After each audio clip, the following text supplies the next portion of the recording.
What do you think happens after a person dies? Well, he's not gonna go fishing anymore, that's for sure. not in this world. You know, that's I'm gonna get into something else here since you asked that question. I know one thing. A lot of people are dying as we're talking here over that very thing, over religion. From well, in the Middle East especially, India right now. We're slaughtering each other over that reason. You will believe as I believe, or you must be killed. And it's been that way since the beginning of time. Many lives are taken in religious wars, and it's a fanatical kind of thing. I don't think God planned it that way.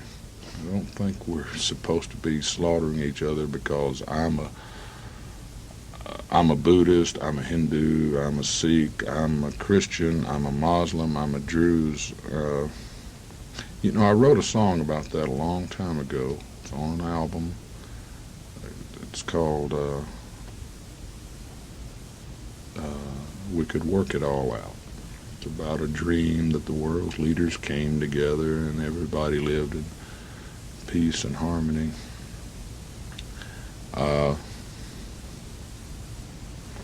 I'd like to believe that after I died there'd be a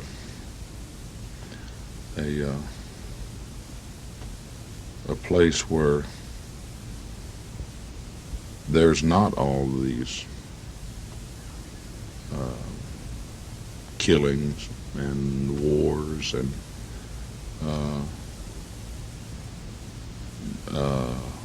maybe this is the hell. Maybe this life here is the hell before heaven. I'd like to think from a lot of the books that I've read. Of course, I was very close to death in my mountain fall. That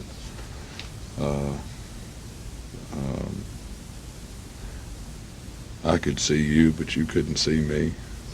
That I could hear songs of mine. That Daddy and Mother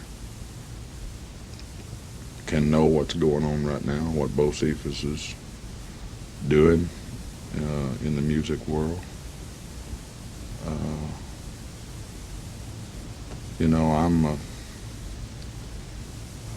kind of a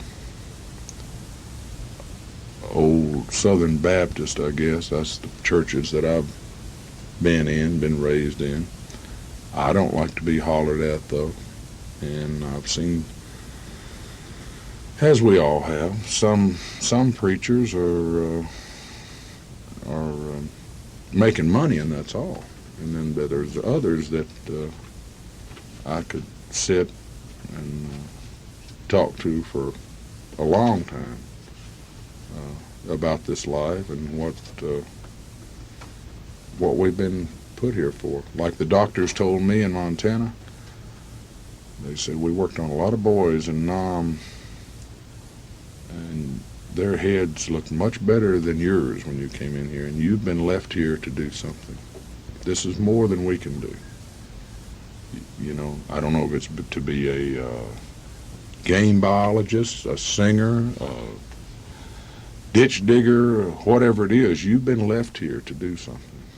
And they say you hear about people being born again. Believe me, on August 8th of 75, you were. Because there's not any real good medical reasons for you to be walking around or to even be able to talk and sing from what happened to my palate of my mouth and gums that are not there and teeth and things. So you know, there's that song, "Me and Jesus got our own thing going." Well, I think you have to be put in positions sometimes, whether it's where you're laying there dying, or in a mental hell, which I was in, uh, you know, in the early 70s, where you want to strike up a conversation with the man upstairs. And I have gotten down and prayed, I'll guarantee you, on different occasions. I've been to Flossie, was Daddy's cook for years. I've been to her church, all black church in Nashville, Tennessee. And I tell you, when those songs start coming out and all that gospel music, old Bo Sivas got pretty excited.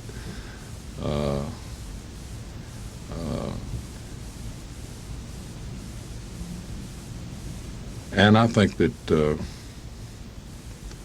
there's a better home waiting. I think we all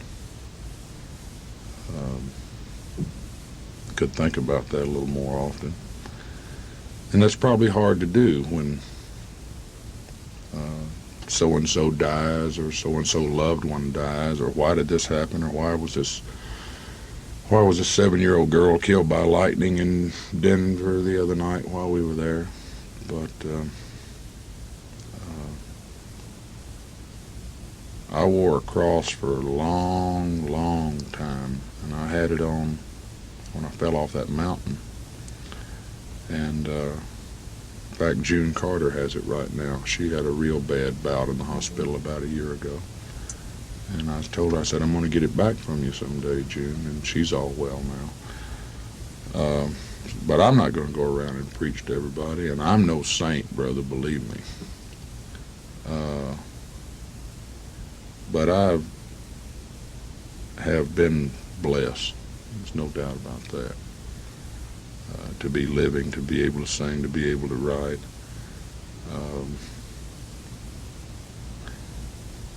And I probably cuss as much as anybody does sometimes, but you know, kind of get mad at it. I remember one time Daddy he said, "If anybody takes the Lord's name in vain anymore, they're going to put $5 in this box." And they got lost going to a show, and he had put $55 in it before they got there. So I remember once we did a show in Phoenix, Arizona, and I had my cross on, and this guy didn't have the money, and there was like 12 big stars on this show. And he came up and he said, "Well, I can see you're a good old Christian boy, and I just want to let you know, nobody's not going to get paid." And I said, "Wait a minute, before you go any further, I want you to know I like to make a hell of a donation too every Sunday." So I try to talk to God about things sometimes. But right now, I mean, I'm blessed so much. I'm flying around a jet airplane. All I can say is, I don't know. Like Christopher said, "Why me, Lord?" And like you said, that don't happen when you're 17. But